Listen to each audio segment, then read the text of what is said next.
คงใต้ร่มพระบารมีองค์รักฉันจะยังคงจงรักภักดีแม้ไม่มีพระองค์พ่อเจ้าอยู่หัวภูมิพลไม่สำคล้ายเป็นบุญของชาวไทยใหญ่ที่พระองค์นั้นบันดาลให้ได้อยู่อาศัยบนพื้นแผ่นดินไทยของพระองค์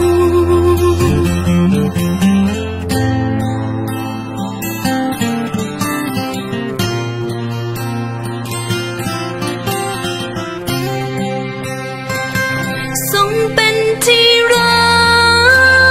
กและที่พึ่งพิงทั่วทุกถิ่นทั้งใกล้ไกลสำนึกถึงบุญคุณอันยิ่งใหญ่พ่อหลวงของไทยสถิตอยู่ในดวงใจของชาวไทยตราบนี้นิรันดร์ไม่รู้วันข้างหน้าจะเป็นอย่างไรคุณความดีที่พระองค์มีให้พวกเราซาบซึ้งน้ำพระทัยชาวไทยใหญ่จะไม่ลืม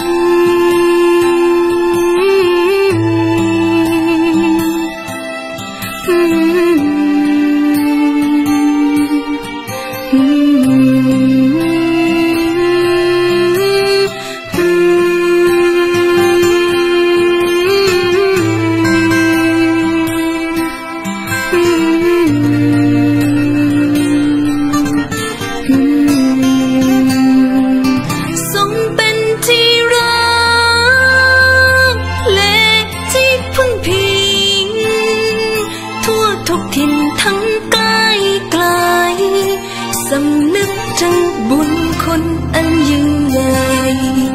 พ่อหลวงของไทย